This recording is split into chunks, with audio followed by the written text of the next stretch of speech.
All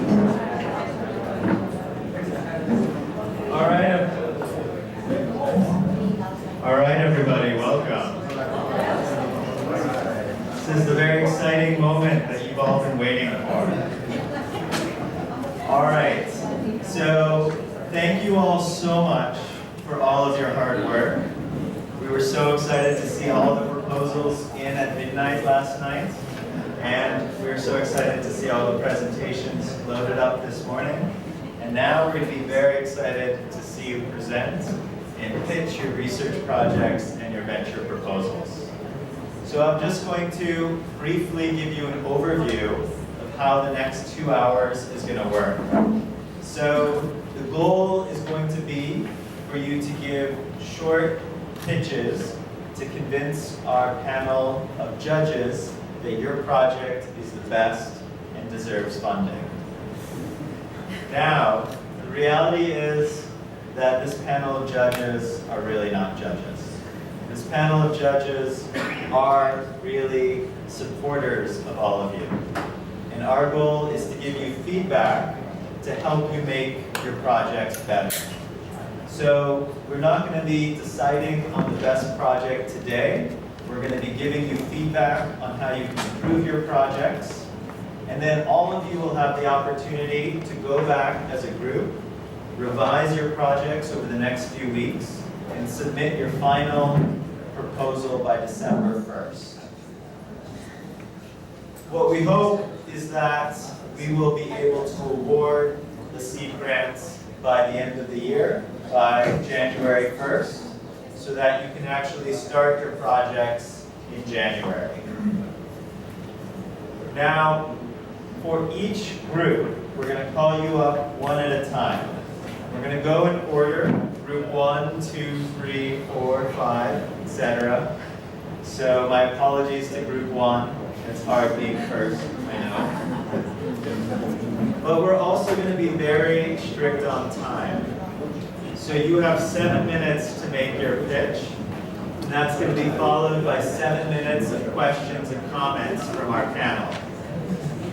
At 5 minutes, we'll raise the flag to say that you have 2 minutes left. We will raise a sign to say you have 2 minutes left. And then at 7 minutes, your time will be up and you have to stop. So please try to be concise. After you finish, we'll have 7 minutes of questions and comments from the panel. And then we're going to need you to sit down quickly and the next group to come up quickly, so that we can go through this very fast. Are there any questions about the mechanics of how it will work? Okay. We have. Yes. So you have 2 different types of proposals. Some of you did research proposals. Some of you did venture proposals. For the research proposals, as you know, we're going to be really focused on making sure that it is feasible, that it answers an important question that hasn't already been answered in the research literature, and that your methodology is sound, that your methodology can answer the question that you want to answer. For the venture proposals, we're really going to be focused on sustainability and feasibility. So the idea is not that you take the BIARI grant and do an interesting project. The idea is that you take the BIARI funding and create a sustainable program that can continue after the funding is gone. And so the sustainability aspect will really be important. Also, of course, we want to see that you're filling a gap that isn't already being filled by government or private sector or other NGOs, etc. So try and focus on those points during your presentations. Any other questions about the mechanics?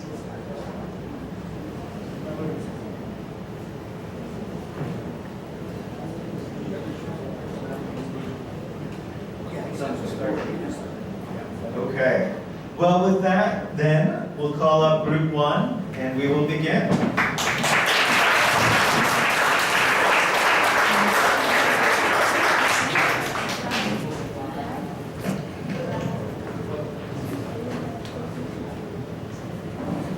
Okay.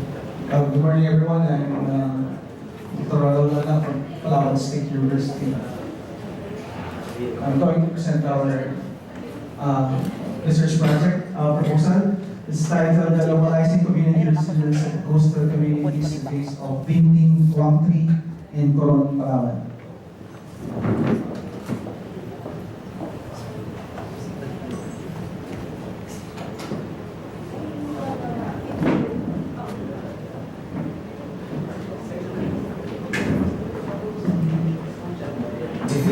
And it will take our outlined by rich coastal areas that can be a source of living.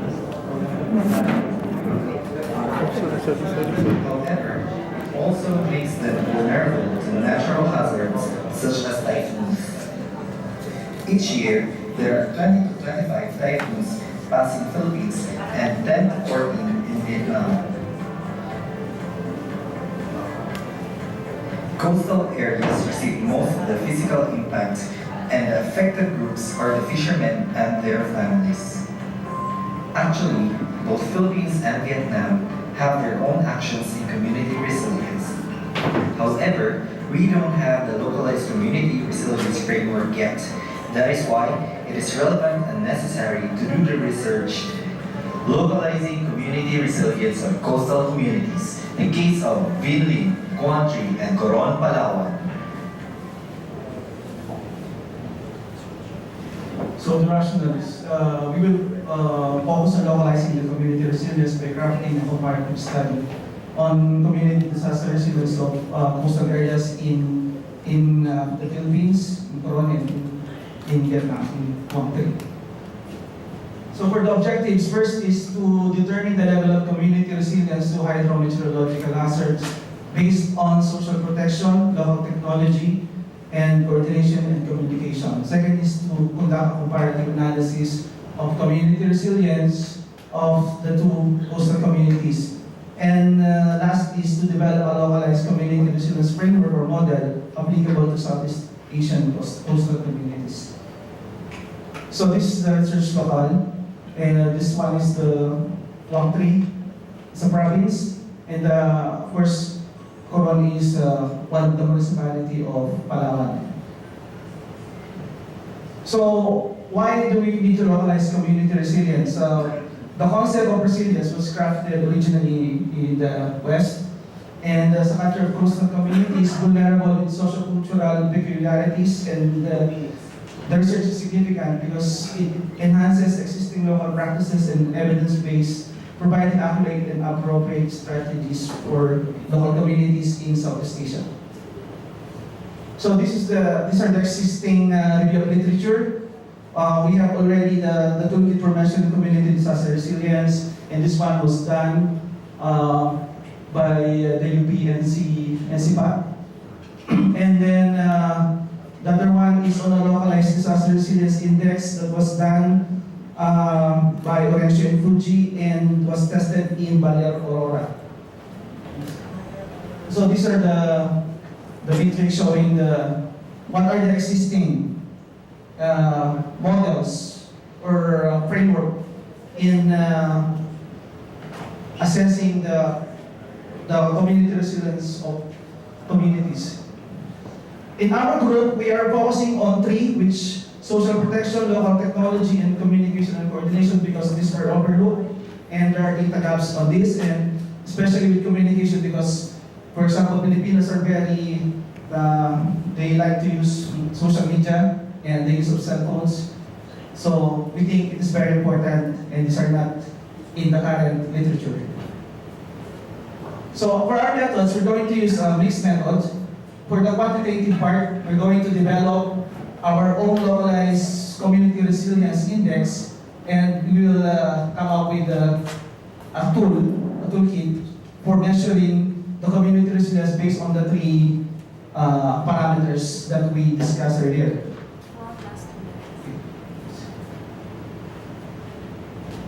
So the budget, we have a total of that, $4,200. And the work plan, as you can see, and the expected output is to create a framework on localized community resilience using three variables, as you can see there.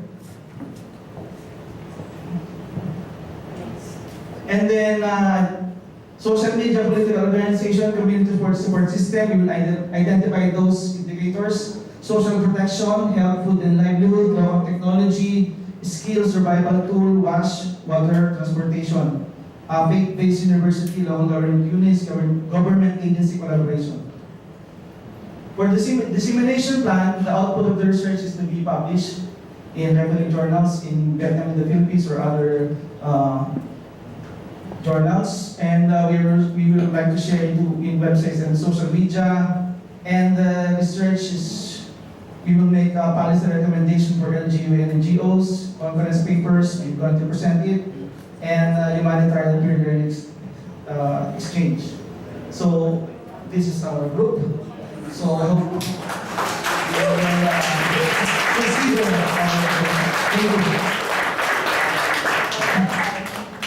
Now we will hear comments of the panel.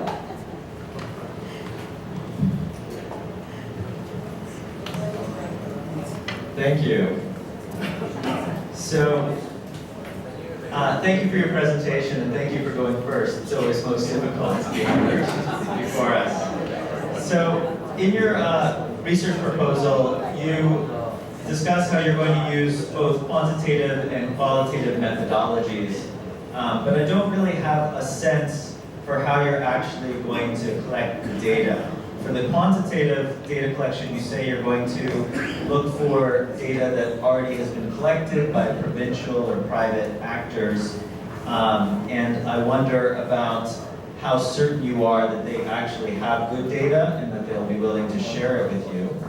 And then for the second piece, the qualitative study, you're not very clear in terms of how you're going to conduct that, whether it's going to be through individual interviews or focus groups, and how you're going to find the individuals for those.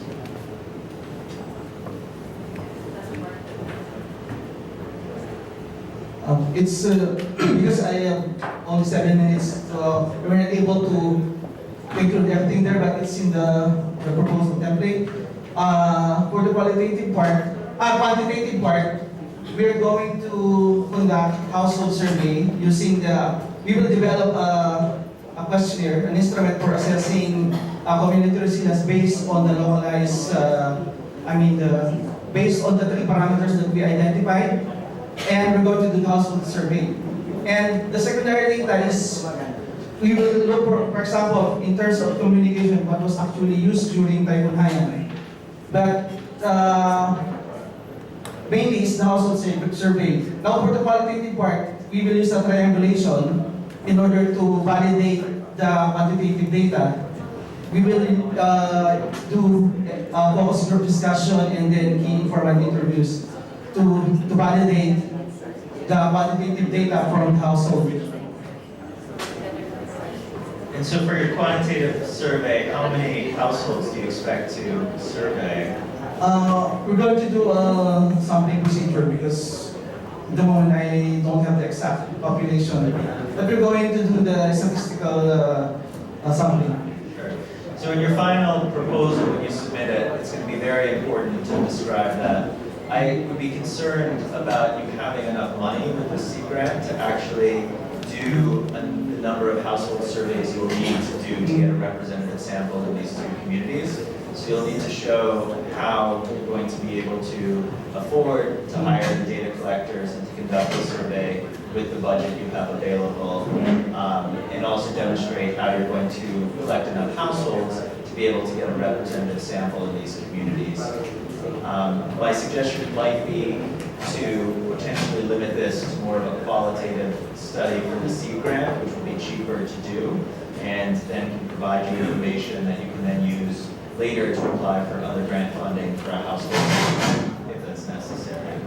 Yes, and of course we can count on counterpart funding because, for example, Palawan State University, where I used to be the research director, we have funding for this, and actually I have my thesis advisee. I've already completed study on localized community resilience assessment in Puerto Princesa in one barangay.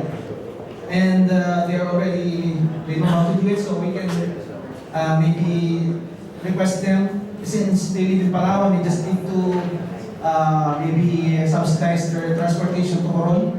And we have our partner from Caritas Philippines. They already have their base in Coron. And for Vietnam, we have Ngan, which is based in the University of Social Science and Humanities. And they also have resources. And if needed, we can apply for the Oscar M. Lopez because they have the resilience grant. I'm glad that you picked up one from my talk yesterday.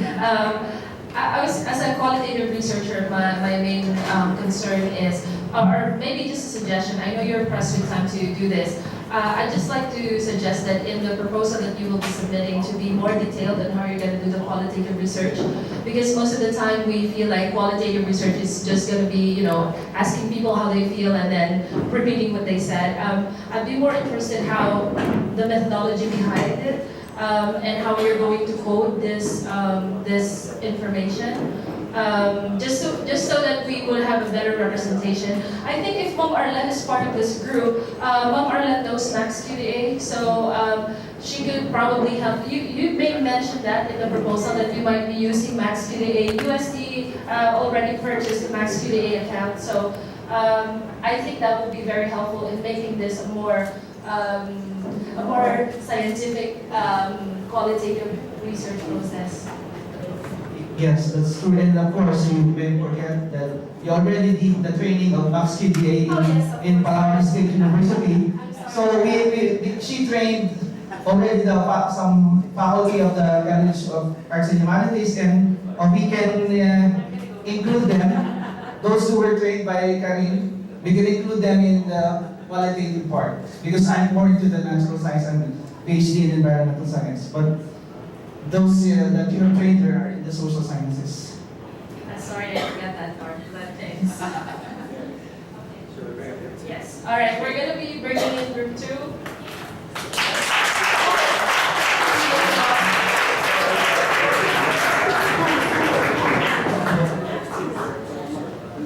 A pleasant good morning to everybody. The Philippines is one of the most vulnerable countries in the world in terms of natural hazards. And with the implementation of the BRRM Act, which actually provides systems on disaster management, and the promise that all sectors are actually included in the BRRM, the researchers are asking, is the LGBT sector included? If they are included, what are their needs and participation? What are their vulnerabilities? And when they participate, when do they participate? What are their challenges? Group 2 would like to propose LGBT voices and concerns, exploring spaces for gender-inclusive, community-based disaster risk reduction and management in major urban cities of the Philippines. Group 2 is composed of yours truly and Dr. Mauro Alan Amparado, Aribet Ablang, Janine Kim Cayetano, Rodel Cuico, Thai Van Nguyen, Rosalie Kilikol, our facilitators Rajnis Bandari and Gina M. Mulno. There's a dearth of research articles online regarding the needs and participation of the LGBT on disasters. In fact, when we look into various research articles, we saw that in some countries, the participation is very high. In one study on LGBT domicile, which is the destruction of the household of gay couples, the government does not provide assistance because they prioritize the heterosexuals. Other research articles show that there's very high discrimination in camps. And even the Spear Project Manual has always reiterated that in the international standards, there must be equality in terms of provision of resources for all sectors, but does not provide suggestions or recommendations on how we should be operationalized. And hence we pose the following objectives. 1, to identify the capacities and vulnerabilities of the LGBT in times of disaster. 2, to examine the ways in which the LGBT engage in CBDRRM initiatives in their respective locality. 3, to determine the factors that facilitate and hinder the participation of the LGBT before, during, and after the disaster. And 4, to call out possible gender-responsive policy recommendations for the implementation of these initiatives. Our study is qualitative, utilizing multiple case study. Our setting includes Manila, Cebu, and Davao. The sampling techniques are purposive and snowball sampling. The informants includes 6 lesbians, 6 gays, 6 transsexuals, and 6 bisexuals. Our data collection includes a meeting with the LGBT to create our questions regarding the disaster, a 3-time session of one-on-one interviews with the 4 subsectors, and 1 focus group discussion for the validation of the respondents per locale. Our data analysis is thematic analysis. In the case of this particular study, we're going to focus on typhoons as experienced by the LGBT, Ondoy in Manila, Yolanda in Cebu, and Vinta in Davao. Our time frame is from January to December of 2019, if this is approved, with a total of 265,000 pesos in costs, which includes our travel, salaries, and other expenses. What's the impact of the study? We hope to increase awareness of the least participation opportunities and challenges among members of the LGBT. We also would like to sensitize the members of the community about the importance of the LGBT in terms of participating in initiatives and contribute to policy recommendations on LGBT inclusive BRRM. What are the risks? Number 1 risk is that we might not be able to identify certain participants, especially for bisexuals, because bisexuals have discrete expressions of identity. Second, there is sensitive interaction. Some of these feelings will come out, their experiences in the disasters, which have already been repressed and suppressed for many years. And we might have problems on travel transportation.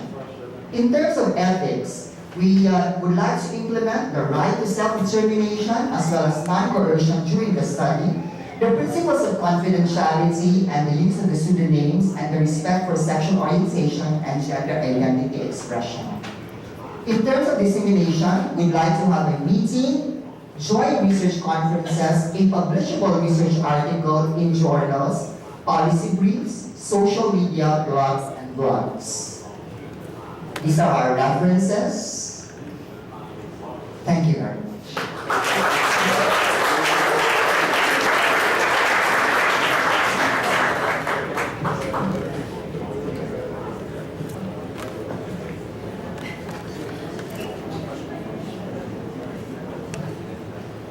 Thank you very much, Maui, for that Thank you. wonderful presentation, and congratulations to Group 2. I just have one question going back to the risks. And I know you've probably noted out quite a few in your proposal, but I was just wondering if you have local organizations in mind, or if you have connections with your group of local organizations that support the LGBTQ community, and how you'd be able to work with them to identify these participants. As a vulnerable sector of the society in the Philippines, LGBTs are very prone to communicable and infectious diseases. And therefore, we see an increase of the number of cases for LGBT in terms of HIV/AIDS. And we have a lot of associations in Manila, Cebu, and Davao that have already grouped themselves and is creating themselves as a support for each other in terms of medication therapy in HIV/AIDS, and definitely can be a venue for us to look for our informants.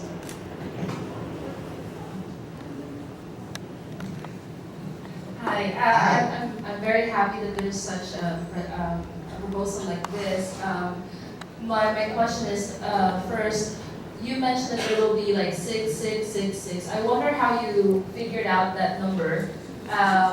And then second is, are you going to be taking 6 participants per area that you mentioned? And if so, would the budget be sufficient to cover for this?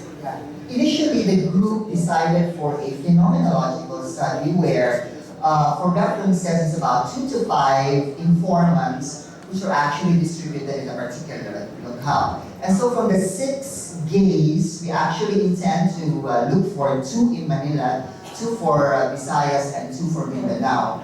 I believe the major concern is on how we can look into saturations. The saturations can be determined by doing more sessions as we do a one-on-one interview. As we have mentioned in our slides, that we have 3 sessions for the saturations and saturations between informants, and therefore saturations among the 6 informants per subsector. Yeah, thanks for the presentation. I was just wondering, do we have an idea what's the LGBT population in general? And then, I'm pretty sure, I haven't seen a statistic yet, but you know, when we get reports on damage assessments and things like this, any estimates on how many LGBTs involved when we get a damage assessment from the RRMC, for instance? As I mentioned a while ago, the subsectors of the LGBT includes the lesbians, the gays, the transgenders, and the bisexuals, and has various identities and expressions. And therefore, it's difficult for certain subsectors to really reveal themselves. I've mentioned that for the discrete, they look like man, they wear like man, they act like men, but they love being men. And so, we don't have statistics in the Philippines in terms of how many lesbians, gays, transgenders, and bisexuals there are, but definitely we see a very, very strong contention from this particular sector to be very, very participative in various initiatives of the government.